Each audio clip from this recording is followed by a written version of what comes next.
Food is fuel for your body, your mind, and definitely your sport. But let's face it, nutrition is confusing, and the expectations on girls and women to be thin and have a six-pack are exhausting. If you've ever been frustrated with your body, confused about nutrition, obsessed with eating healthy, or guilty when you don't, underate, overate, or overtrained, and overwhelmed with all the pressure, then this podcast is for you. Nutrition can be easy, you can take control of it, but it might start with letting go of control by asking for help and making a change. I'm Lindsay Elizabeth Cortez, sports dietitian and owner of Rise Up Nutrition, where I empower female athletes to overcome nutrition concerns and perform at their highest level, to stop being confused by all the mixed or harmful messages, and finally have confidence in your body as a fierce, fit, and fueled female athlete. Hey fans, so let's be honest with each other. Most of the time when you're listening to a podcast and then there's like these intros or there's these ads, you just like skip ahead, right? You're like, skip. Let's get to the actual conversation. That's what I want to hear. And I get that because I do it myself. So just being honest. At the same time, I do want you to know that the very few companies, brands, and products that I am advertising on this podcast, and it is a few, are because they're ones that I utilize myself, that I believe in, that I think contribute to the greater good of female athletes and female athlete fueling. But I do kind of I just want to do it differently. So what I'm going to try and do in these next few episodes, hopefully you'll pick up on it, is just present to you a company or brand that like makes sense based on the topic that we're talking about. And that way I'm not just like reading an ad script, which by the way, in all of our past episodes, all of the ad scripts are still my voice. I wrote it and I spoke it, of course, but I wrote it because I didn't just like read something that somebody sent me. I came up with that message that I wanted to share with you all about the product. But regardless, I just wanted to be a little more authentic and like relevant to the episode, right? So I want to share with you about how when I started my own business, I started using Practice Better. So Practice Better is my client portal and platform, and it can be for dietitians, it can be for other health coaches, nutritionists, just professionals who want to run a program. It can be a virtual program, which is what I do, or it can be in person as well. It's literally everything from your electronic medical charting, your calendar, you're sending forms to clients, like an intake form, or sending notes if you want to send them notes and documents and meal plans. If you need to do invoicing and billing, Practice Better does everything. And that's literally the name of the company, Practice Better. It's a way for you to manage your practice better. Obviously, we all know, like, gone are the days of, doing like paper and pen charting and keeping a locked file cabinet in your office. So much is done virtually, but one of the problems as you get into business, including if you are a dietitian or nutritionist getting into your own private practice, is that it's actually quite confusing with all the different types of platforms you might need. You might need a platform for a calendar, a platform for invoicing, a platform for HIPAA secure client sessions. That's just it. Practice Better does it all. It literally does it all. I can run my entire business on Practice Better. And I have been since Rise Up Nutrition's inception in 2018. I started as a sole proprietor and built myself up to an LLC S Corp, and I've done it all with the help of Practice Better. So I really can't speak highly enough about this platform. And if you are a health professional of any sort looking for a way to manage your business better, Practice Better is a great place to start. The sooner you start using it, the better, so that you can get used to it. Like I said, when I started my business 5-6 years ago, I actually had 0 clients, but I started using Practice Better so that everything was set up so that when that client walked in my door or sent me that email ready to start, it was a seamless transition for how I was going to operate. So in the show notes, you're going to follow the link. It's kind of a weird link, but it's a specialty link to get my discount. So look to the show notes, follow the link, and then you're going to use the code RISEUP20. You're going to get 20% off of your first 4 months of using Practice Better. It is a monthly subscription rate. You're going to get 20% off for 4 months. And on top of that, they always give you a 14-day free trial anyway. So you're getting 2 free weeks along with that to kind of test it out.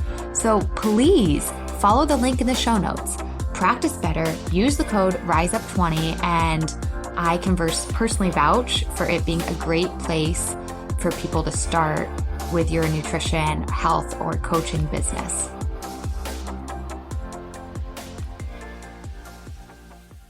Welcome back, everybody, to another episode. I'm really excited today because I have another dietitian with me, Paula Sturm.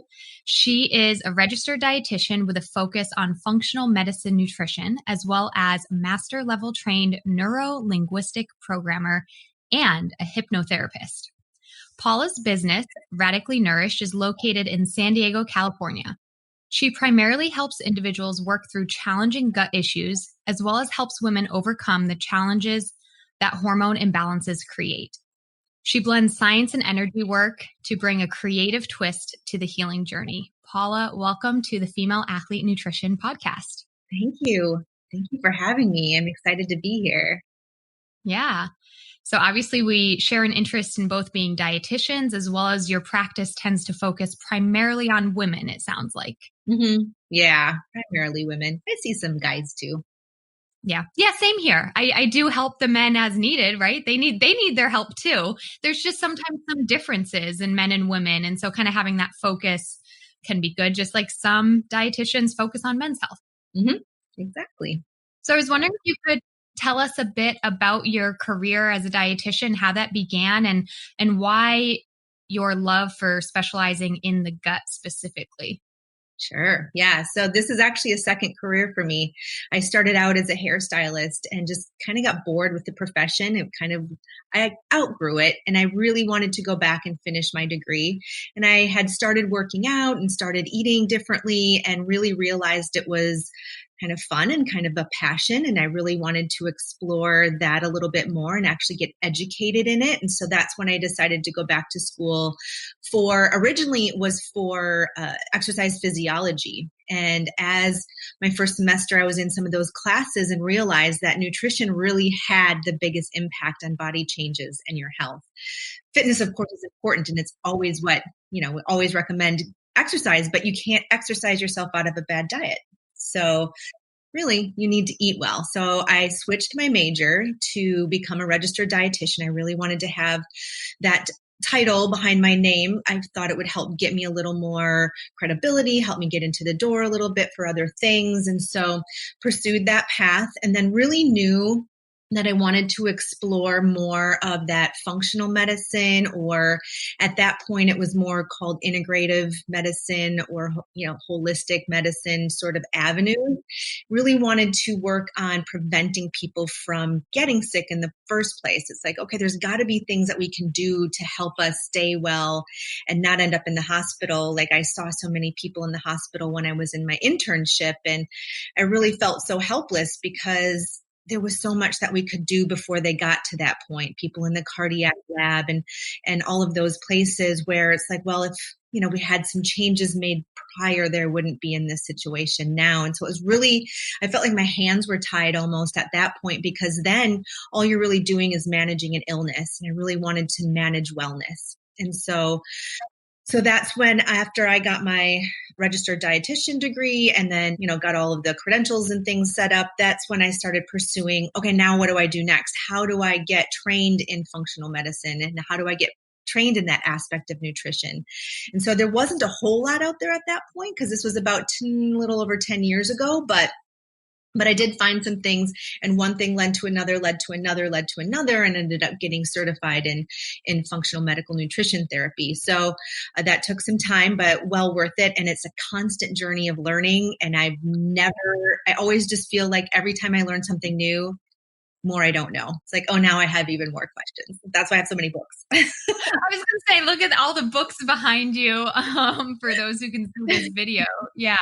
So you're always learning, I can see. And I never knew that about you, that you were a hairdresser before, but makes sense. You always have stylish hair as long as I've known you. So It's like riding a bike, you can't ever forget it. Yeah. And I love that you mentioned, how nutrition is probably best as preventative medicine. I think it's so great that we can use nutrition to treat illness, but I think it is best as a preventative medicine to prevent those illnesses from even happening. And I think that's, I have a similar story of my very first job as a dietitian was in a clinical setting as well, which, is needed, but I was the same thing where I was like, wait, I want to use nutrition for wellness. So I agree with you there. And I think it's really powerful too. Yeah, I agree. So a lot of people have gut issues or think they have gut issues. And I really want to get into this with you. I was wondering if you could first just talk briefly on maybe what some of the common or most frequently seen gut issues are in your practice. I mean, people talk about IBS, people talk about SIBO or small intestine bacterial overgrowth. People have GERD, acid reflux. I don't know if you could briefly talk about what some of the like common things that you see are. Yeah, there are a lot of different ones, and a lot of people come in with varying symptoms. Some of them are just really bloated, and they're like, I feel like I'm 6 months pregnant by the end of the night, or they have, diarrhea, or they're constipated, so it's either one or extreme or the other. And sometimes it's also accompanied by, all of the things, or it's accompanied by a little bit of heartburn here and there when they eat certain things or sort of randomly. And even there's things that you wouldn't think are gut related that they're also coming in with fatigue and brain fog and skin issues. Those are actually gut related too. So they're coming to see me with these things that seem completely unrelated. And we can, oftentimes there's more than one root cause, but a lot of times it comes down to what's going on in your gut. But definitely SIBO, imbalanced bacteria, whether it's in the small intestine or in the colon, can create a lot of issues as well as candida. I see a lot of people with candida too. And sometimes we don't know what they're exactly dealing with. And so we have to explore and see exactly what it is, because they'll come in and be like, well, I'm bloated, I'm gassy, and I'm constipated, but why? Why is that? Are you not chewing your food? Do you not have enough enzymes? Do you not have enough stomach acid? Do you have some bacteria that's imbalanced? Is there some candida? Are there parasites? So there's a lot of places that we can look and explore to see where all of those symptoms are coming from. And it's emotional too. Sometimes it's like not even related to anything physical. Sometimes it's completely not physical. So we also have to look there, which is maybe worms.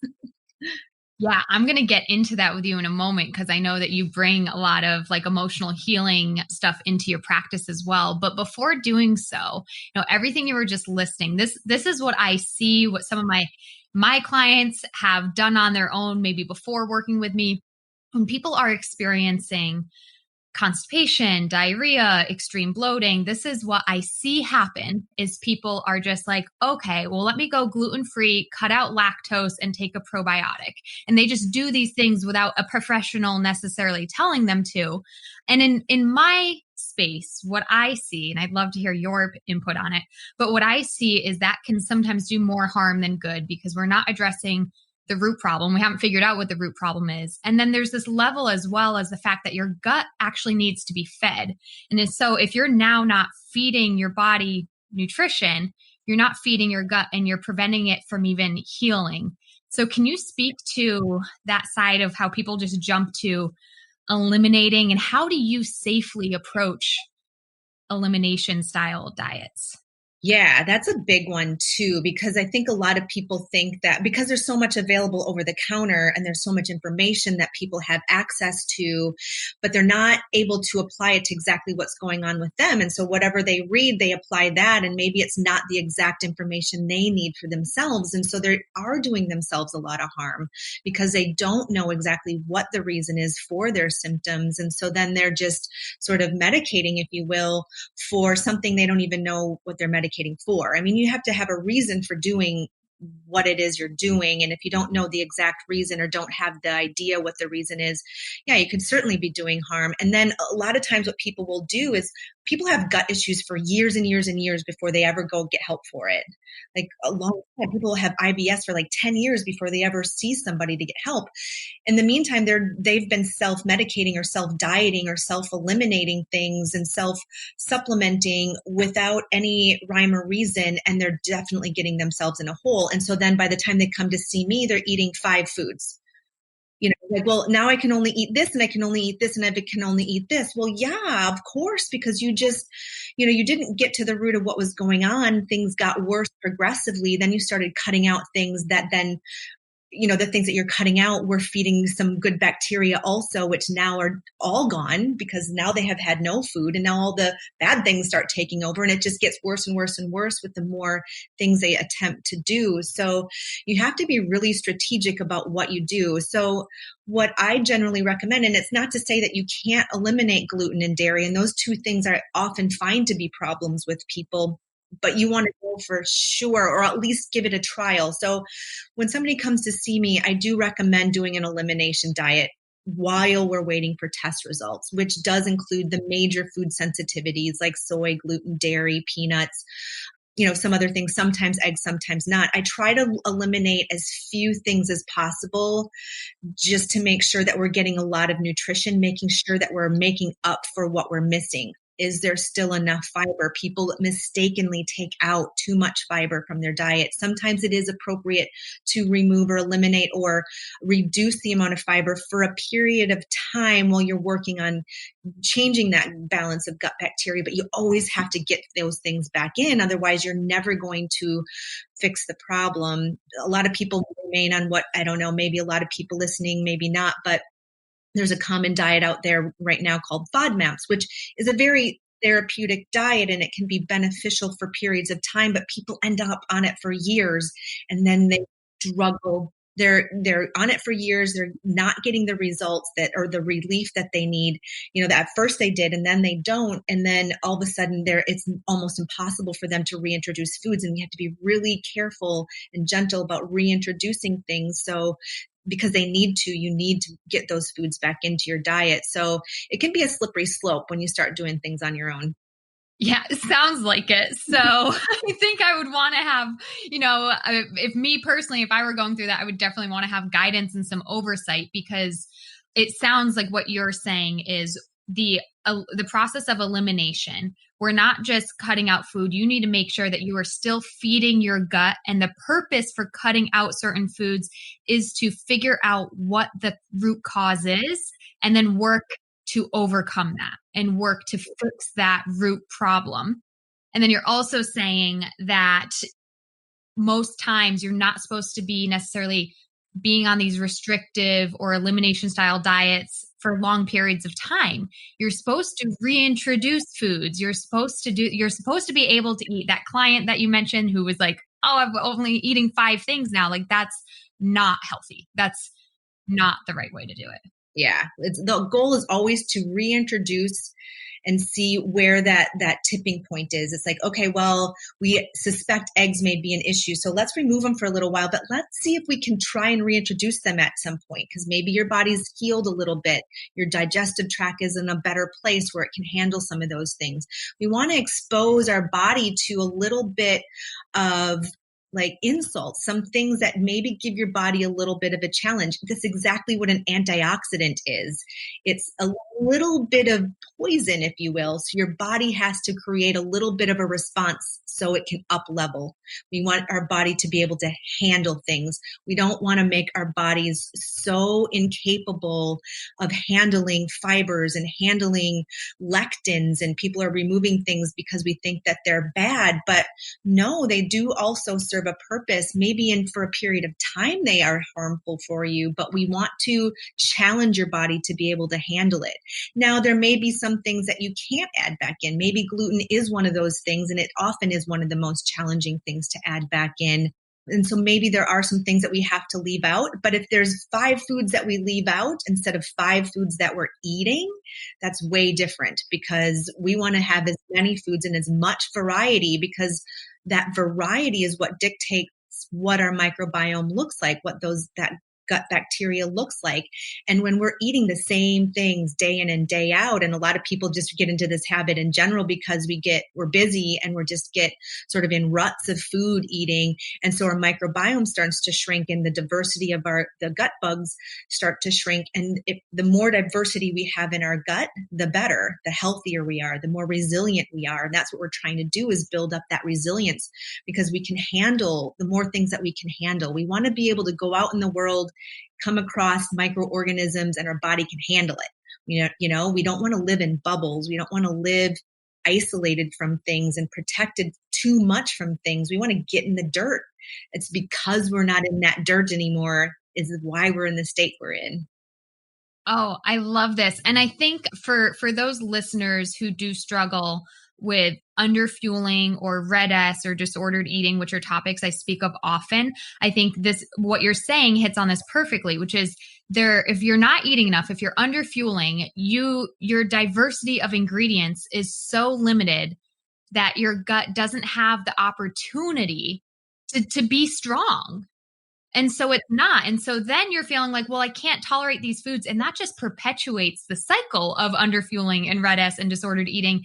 And what I found, Paula, in my practice with these clients who come to me who are underfueling and who are also saying like, oh, I can't tolerate high fats or I can't tolerate gluten, I do just challenge them to eat it and to heal their body and to overcome the energy deficiency. And in doing so, their gut heals as well, because we're putting that diversity of ingredients, we're building up that gut microbiome again. And it is amazing the progress they see. And it's not to say that food sensitivities don't exist, because they do. But that is a huge part of just supporting the gut microbiome and creating diversity in the first place. Yep, exactly. We have to challenge. And sometimes it's uncomfortable. Adding those things in at first can seem uncomfortable. A lot of people will be like, well, I added beans in and I'm miserable right now. I'm like, okay, good. Things are changing, adjusting. They're going to throw a fit for a little bit until they get used to it. Okay, maybe let's back off on the portion, but don't stop. Keep doing it. Okay, well, maybe we need to go a little slower. Maybe we don't have, maybe the digestive enzymes are, we're not digesting our food quite well enough. Are you chewing it slowly? Are you eating in a relaxed state? Is there other things that are creating the discomfort or the bloating? Is it the beans or is it something else? But we want to challenge the body to handle it. So yeah, as much diversity and getting as much different food as we can is good, and challenging your body's ability to overcome and meet the challenge. Your body is stronger than we think it is, I think. Oh, I agree with that. And, I'm having this like athletic sports metaphor go in my mind right now. It's like just every time you hit the gym, right? It's challenging and maybe your muscles are a little weak and so you get sore, but it's in the act of doing it that your muscles get stronger. In the same way with your gut, the act of doing it, of eating some of these foods, it might feel uncomfortable, but it's giving it that opportunity to get stronger. Yeah, exactly. We got to break down those fibers and build back up again. Yeah. I love the sports metaphors that I can always bring into nutrition. It makes sense though. It's training your gut, training your stomach. Yeah, exactly. Yeah, if it wasn't used to doing that before, it's going to be hard for it at first it has to wake some things up. It has to like, oh, okay, now we have to do this now. All right. It's like when you wake up in the morning, you're always not quite on point. You're a little groggy. So yeah, we need to get those things back up and moving, and they'll figure it out eventually. Sometimes it's a little slow, and as long as we have the environment for that to happen, it should happen and be okay. Yeah. Now, I also heard you say, is there something else going on? Stress, anxiety, and I know this plays a huge part in our gut health. Your gut health and your nervous system are so strongly linked. And, when I read your bio at the beginning of this show, you specialize in hypnotherapy and just kind of bring a creative twist to this healing journey of the gut. So can you tell us a bit more about this interaction between our nervous system and our gut and how it functions?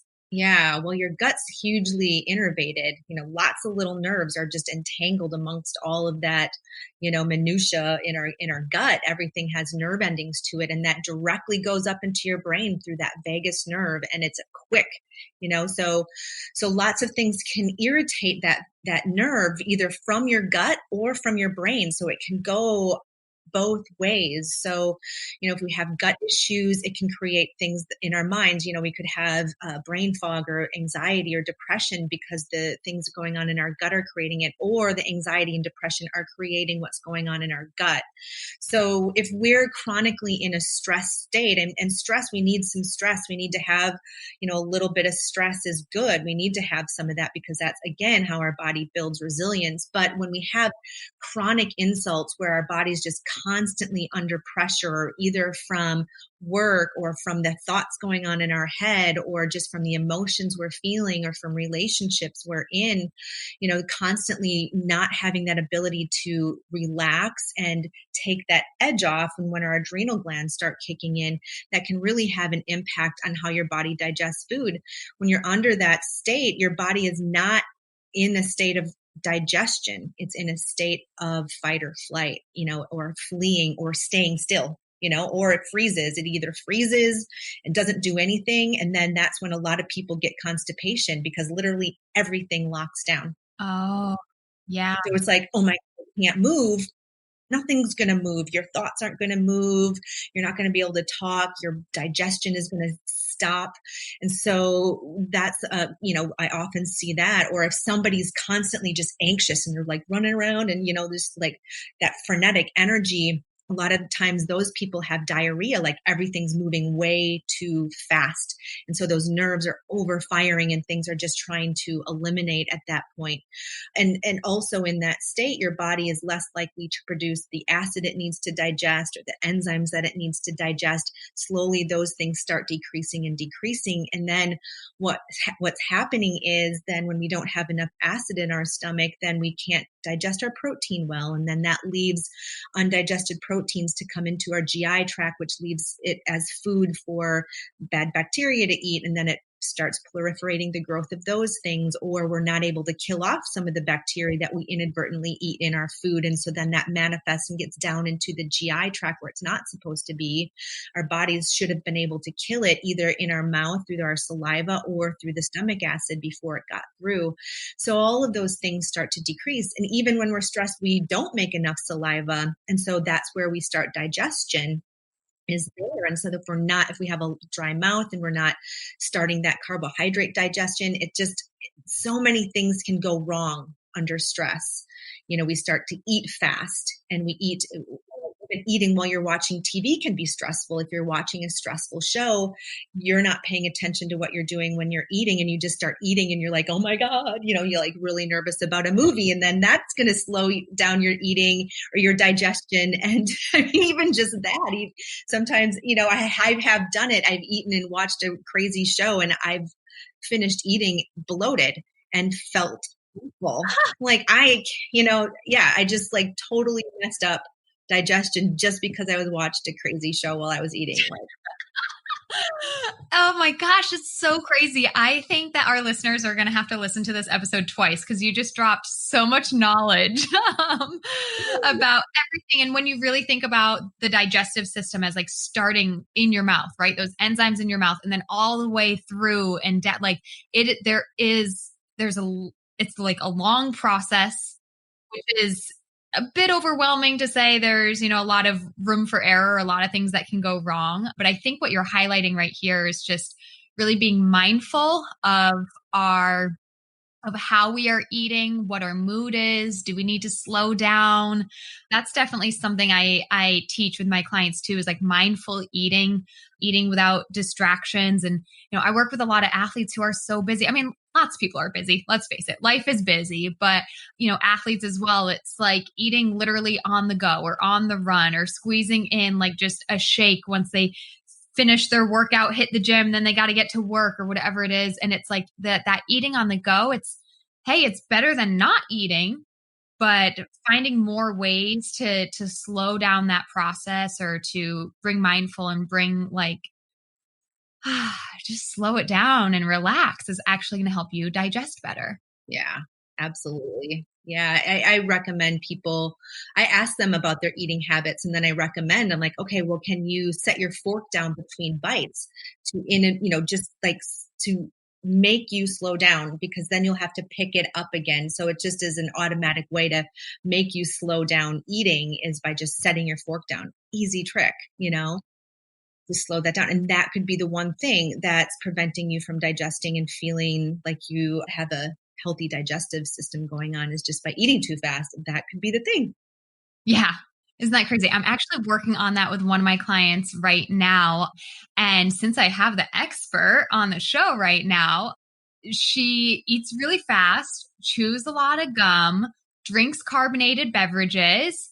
She's got a bubbly tummy. She's just swallowing a ton of air all the time. Yeah. So that's what we're working on, is like all of her digestion issues, and we're still getting to the root. That's why we're actively working on it. But, we're not going down the process of eliminating something. We are making sure that we're eating food, not air, because she's always, swallowing a lot of air. I think that's what's going on. Isn't that crazy? Yeah, no, that makes complete sense. And see, that's where you got to start with like those simple things first. It's like, what could be contributing to what's going on? That's where getting all of that information and getting that background on somebody. It's like, okay, you're chewing gum, you're drinking bubbly water, and you eat fast. Well, let's start there, because let's see what clears up when we remove those things. Okay, well, if it's still there, then there might be something else, but let's do that first, because that's a lot of air. And when you're chewing gum or drinking something sweet all day, your digestive tract actually isn't getting a break. Your digestive tract needs a break. If it thinks it's eating and digesting all the time by chewing gum, because that's going to trigger your body to think it's digesting, it needs a break. And so your digestive tract needs time to do different actions when it has no food in it. And when it constantly feels like there's something coming in to digest, it's like always on the ready. And if there's nothing coming in, or if it's just, like a sugary beverage or something like that, it's just digesting sugar. It's not getting that break to do the other things that it needs to do. And so you're missing an action that your body needs to take. And so chewing gum can be detrimental from a chewing or swallowing air standpoint, but also because your body is not getting that break that it needs. That's why eating, like people that graze and like to eat like every hour, they're always stuffing a little something in their mouth, and they're not eating full meals, often have digestive issues too, because their body's just constantly digesting. And digesting is a lot of work to do. Your body does still need a break from that. Well, okay, so here's another sports metaphor. Just like you can't train all day long, you need to rest and recover so that you can train the next day. That's exactly what you need to do with your gut too. You actually do need to give it time to rest, recover, do some of the things, repair work that it has to do so that it can properly digest your next meal. I love that. And I think this is really important too. Now, when you say a break, I hear what you're saying about the grazers. And again, I just want to pull some of my clientele into this who are athletes, and they are eating every few hours, but I do encourage those meals. We got to get a meal in, right? So it might be a meal, and then 2 hours later, a snack, and then 3 hours later, another meal. Are those kind of 2-3 hour chunks? Is that enough? Plus overnight, is that an appropriate amount of rest? Yeah. And everybody's different here. And athletes, of course, they need more fuel, so they need to eat more often, and they need those specific periods of time when you eat. Like I'm a big fan of getting on a schedule. I think your body does well from a circadian rhythm standpoint. Okay, breakfast is at this time, and you have a complete meal at breakfast. You have a complete meal at lunch. You have a complete meal at dinner, a couple snacks that are, balanced out in there as well, giving your body that overnight time to recover and rest from eating. But then, giving those couple hour breaks in the middle of the day. Sometimes people that aren't as active, maybe they only need breakfast, lunch, and dinner, and that's fine. But everybody needs a little bit different, something going on. But the people that are just having an apple at breakfast, and then an hour later they eat a piece of chicken, and then an hour later they eat some nuts. You're almost eating a whole meal over a course of 3 hours. And that's not good. We want to bring all of I'm like, okay, all of those things are good. Can we bring them all at the same time and eat them at one time and eat them then? And then give ourselves a break and then eat a snack and give ourselves a break. Yeah. Yeah. I love that. Like the concept of a fueling schedule and giving that consistency for your body. And it sounds too, something I always say is that, almost the better you treat your body, the better your body's going to treat you back. So if you can be consistent with your fueling, your digestion is probably going to treat you a lot better as well. Mm-hmm. Yeah, because then it knows it's like, oh, okay, well, it's time to get revved up for some food. And so your body gets prepared for it because your body's on these different cycles of time. Your body's doing something differently all throughout the day. So we want to optimize that. Your body's more into digesting food properly earlier in the day versus later in the day. So we want to make sure that we're eating enough food earlier in the day and maybe tapering off later in the day, depending on what you have going on. But you still want to be able to give your body those consistent clues that this is what we do. It's almost like training a baby to sleep and eat. We have a schedule for babies and for kids. This is snack time. We need to do that. We need to do that through our whole life. Like this is breakfast time. This is snack time. This is, at least it doesn't have to be so rigid where you're like every day, we don't want anything to go to an extreme, but most of the time you want to be on a schedule. Obviously during holidays and, vacations and things, your schedule's going to fall off, and that's appropriate too. We want our bodies again to be resilient. We want it to be able to bounce back from things. And if we're too rigid with our eating schedules too, that can then throw us off as well, because then when we do get off our schedule, then we have an issue, and then we, things can spiral out of hand. So don't ever take anything to an extreme. Like find a nice, happy little medium with all of it. But generally, good behaviors are, having that schedule. Yeah, absolutely. And I'm so glad you threw that in there about we don't have to be on the minute or on, but just, what are you eating your 3 meals and 3 snacks a day and not skipping meals either. And, really good advice. Really great. Well, this has been so insightful, Paula. It's just, you actually taught me something just now. I always tell my clients to fuel more in the morning because I see that's where people are struggling to eat enough. And that's often when people go to the gym and get their workouts in is in the morning. And that's when they're under fueling. And I just heard you say it for the first time that your digestion is actually better in the first half of the day as well. And I never even knew that. So much good information that you just dropped on us. And we really appreciate it. So I have some rapid fire questions if you're willing to play along. So Paula, if you could name your favorite food, something you could eat every single day and never be sick of it, what would that be? Favorite food. And I'm pretty can it be like anything? Like even if it's like a cheat food? Because yes. Anything. Like if I could have my grandmother's bread when I was growing up, and have that now, like her recipe died when she passed away and she never shared it. So nobody can make it. And so if I could just have a loaf of her bread and have that every day of my life, I would be a happy camper with butter. Be a happy person. That's beautiful. Oh, I hope that you can keep trying and maybe replicate her recipe and then pass it down with your family too. Yeah. Awesome. So what about your favorite spectator sport? What's your favorite sport to watch? Football. Yeah, I'm originally from Wisconsin, so Packer fan over here. So football, Packers. Yeah. Amazing. What about to play yourself or to participate in yourself? I'm not a big team sport player, to be honest. I competitively ride my Peloton in my living room every day. Yes. Yes. Does that count? Yeah, that counts. If that's your favorite thing to do. And that Peloton, that's a fun thing. I don't have one myself, but a couple of times when I've gone to hotels, I've messed around with it. It's pretty fun. Yeah, it is. It's kind of addictive, which is, hey, it's a good addiction, right? Well, in a way, you can always go extremes on things, but for you, it sounds like a good one. Yeah, it motivates me to get up and work out. That's awesome to hear. Is there, Paula, a female athlete that inspires you or that's your role model?